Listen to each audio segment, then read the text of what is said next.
Keempat adalah setting intention atau kita atur ulang niat kita dalam melaksanakan aktivitas kita sehari-hari. Contohnya nih ya, teman-teman yang mau kerja. Assalamualaikum warahmatullahi wabarakatuh. Halo semuanya, jumpa lagi di DNS Utari. Terima kasih teman-teman masih mengikuti channel YouTube aku. Dan kali ini aku mau nge-share ke teman-teman tentang The Miracle Morning atau keajaiban pagi hari. Aku udah beberapa kali bikin video tentang Miracle Morning ya, mulai dari keajaiban jam 3 sampai jam 5 pagi. Kemudian jangan abaikan ya alarm alami di waktu-waktu jam 1 sampai jam 3 pagi. Dan kali ini ya, aku pingin nge-share tentang yang berkaitan dengan pagi hari, yaitu 4 amalan di waktu subuh. Ya, jadi kita jangan sampai ngelewatin golden time di waktu subuh ya.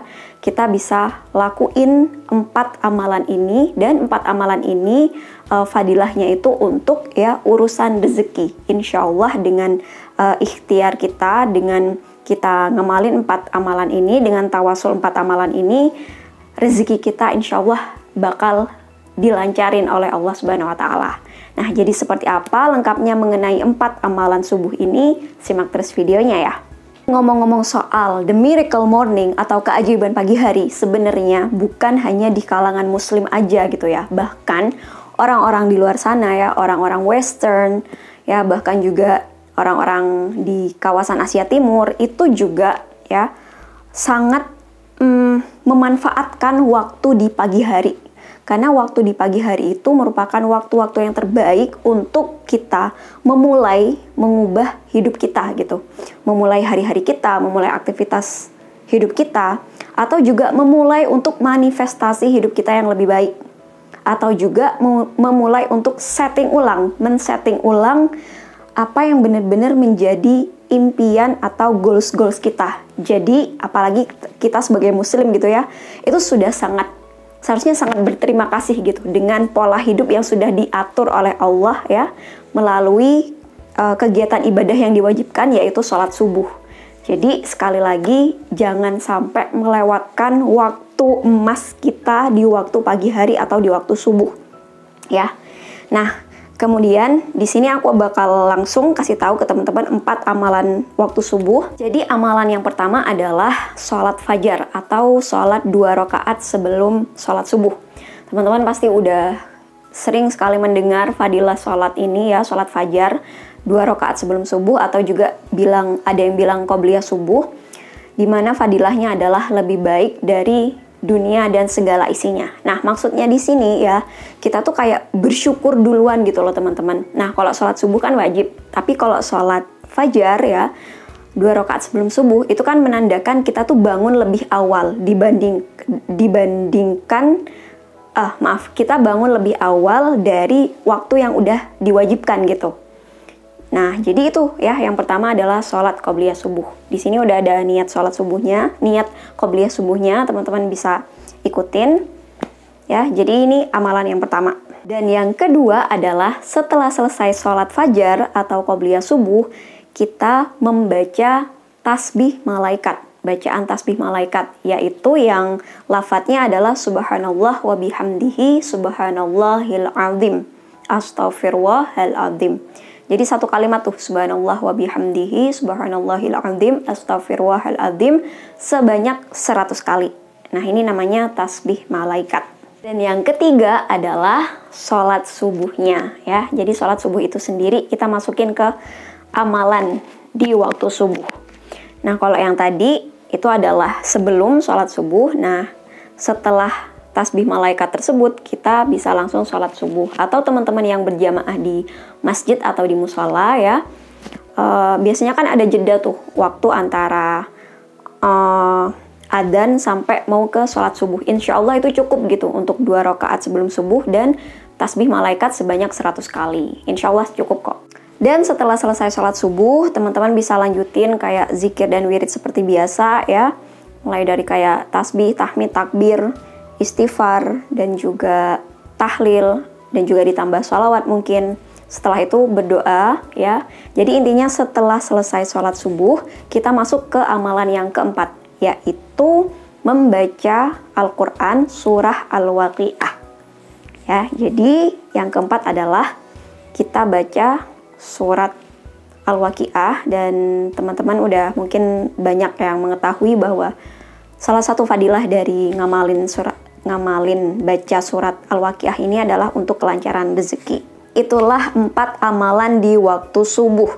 Mungkin untuk yang ketiga itu sebenarnya udah kewajiban kita untuk sholat subuh. Jadi mungkin amalan tambahannya sebenarnya ada 3 gitu ya, amalan sunnahnya. Jadi sholat qobliyah subuh, kemudian habis sholat qobliyah subuh tasbih malaikat, kemudian sholat subuh dan baca surah Al-Waqiah. Nah, kemudian di sini aku tambahin lagi nih ya, salah satu hal yang harus kita lakuin ya di waktu subuh agar rezeki kita itu dilancarkan insya Allah, yaitu sebenarnya ini adalah larangan ya, yaitu larangan untuk tidur lagi setelah selesai sholat subuh. Jadi setelah kita baca surah Al-Waqiah, jangan kembali ke kamar tidur terus kita tidur lagi ya. Hindari betul untuk tidur di tidur setelah selesai sholat subuh. Bab itu di sini aku mau nambahin nih ya, nambahin hal atau kegiatan yang merupakan bagian dari law of attraction ya, yang teman-teman bisa lakuin supaya teman-teman gak tidur lagi setelah selesai sholat subuh. Nah, di sini ada 5 hal yang bisa teman-teman lakukan ya. Yang pertama adalah body movement atau gerakin tubuh. Teman-teman bisa kayak mungkin workout ya, workout yang sederhana aja, kayak mungkin push up atau squat jump atau apa sih namanya tuh yang gini? Plank ya, plank. Kemudian pokoknya gerakin tubuh kita gitu, atau keluar rumah, jalan-jalan di sekitar rumah kita terus memandangi langit ya, merasakan udara sejuk di waktu subuh. Nah, jadi intinya body movement, gerakin tubuh kita. Kedua adalah ini, drinking alkaline water atau minum air putih. Atau teman-teman bisa pakai teknik luwak air juga, nggak masalah gitu. Di waktu subuh itu sangat bagus untuk minum air putih. Dan biasanya dengan air putih ini insya Allah bakal ini juga sih, mengurangi rasa kantuk. Dan yang ketiga adalah teman-teman bisa melakukan teknik pernafasan di waktu pagi hari. Ya, jadi kita kayak diem sejenak ya, kita tenangkan diri kita, rilekskan badan kita, kemudian kita latihan pernafasan. Pernafasannya bisa pakai pernafasan perut, jadi kita ambil nafas dalam-dalam lewat hidung, lewat lubang hidung, kita rasain betul udaranya masuk ke hidung kita, kemudian kita hembuskan pelan-pelan melalui mulut. Biasanya cukup 3 kali ya, kita latihan pernafasan setiap pagi hari, atau sampai badan kita rileks misalnya. Apalagi kalau kita bisa melakukan teknik pernafasannya itu di luar ya, kayak sambil merasakan betul udara sejuk di waktu pagi hari. Yang keempat adalah setting intention, atau kita atur ulang niat kita dalam melaksanakan aktivitas kita sehari-hari. Contohnya nih ya, teman-teman yang mau kerja, yang mau belajar, coba disetting ulang niatnya tentang pekerjaan kita atau tentang niat belajar kita. Jadi mungkin yang masih kayak, pokoknya aku hari ini mau kerja keras supaya aku dapat duit. Nah, itu kita setting ulang gitu, bahwa kita niatin bahwa kita mau kerja, kita mau belajar, itu niatnya untuk Allah gitu, untuk Tuhan kita. Jadi kita kayak mau kerja, itu niatnya akan memberikan yang terbaik, untuk memberikan pelayanan, untuk memberikan manfaat sebesar-besarnya untuk banyak orang.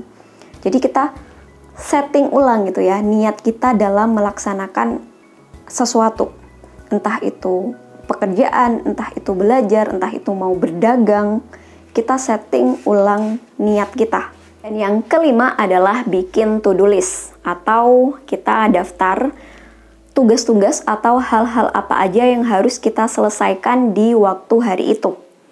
Nah, dengan membuat to-do list ini akan membantu kita untuk lebih fokus dan tidak terdistraksi ya, atau terjebak pada pola hidup yang multitasking. Karena banyak yang mengatakan bahwa multitasking itu tidak baik untuk kita. Karena kalau kita kayak multitasking, mengerjakan banyak hal dalam satu waktu, itu akan mengganggu produktivitas kita. Nah, tapi kalau kita udah tahu nih to-do list, kita bikin urutannya apa aja yang harus kita lakuin di hari itu terutamanya, nah itu bisa membantu kita untuk lebih fokus dan lebih apa yang kita kerjakan itu lebih maksimal hasilnya. Nah, jadi itulah 5 hal yang bisa kita lakuin supaya kita tidak tidur lagi setelah selesai sholat subuh. Dan dari 5 hal itu juga insya Allah merupakan teknik-teknik self-development, ya, pengembangan diri supaya kita lebih pagi hari kita itu lebih ada manfaatnya gitu. Insya Allah dengan melakukan hal-hal yang udah aku sampaikan tadi, ya, mulai dari amalan subuh sampai dengan beberapa kegiatan yang membuat kita bisa mengembangkan diri kita. Nah, insya Allah itu juga menjadi jalan ikhtiar kita supaya Allah itu percaya, ya, menilai kita siap untuk memperoleh rezeki yang jauh lebih berlimpah, insya Allah. Jadi teman-teman bisa, ya, mulai melakukan apa yang udah aku share kali ini, misalnya mulai besok, dan enjoy. Jangan jadiin beban gitu ya, amalan-amalan tadi tuh jangan dijadiin, wah kayaknya susah deh, wah kayaknya berat. Justru kayak disambut dengan gembira, oh oke, aku pingin ngubah hidup aku akan mulai mengubahnya mulai besok pagi gitu. Dan dibuat enjoy, dibuat seneng gitu, jangan dijadiin beban. Dan semoga setelah melakukan kegiatan-kegiatan tersebut, ya, mungkin sekitar selama 21 hari ke depan, setelah itu teman-teman ngerasain bener-bener perubahannya. Pasti ada perubahannya. Paling enggak badan kita, ya, fisik kita itu jauh lebih fresh. Itu yang aku rasain gitu. Setelah melakukan beberapa hal yang aku sebutin tadi. Insya Allah teman-teman bisa mencobanya mulai besok hari. Mulai besok pagi. Oke teman-teman, terima kasih ya sudah mengikuti video ini dari awal sampai akhir. Mungkin itu aja yang bisa aku share kali ini dan semoga bermanfaat. Sampai jumpa lagi di video-video yang selanjutnya insya Allah. Wassalamualaikum warahmatullahi wabarakatuh. Bye-bye.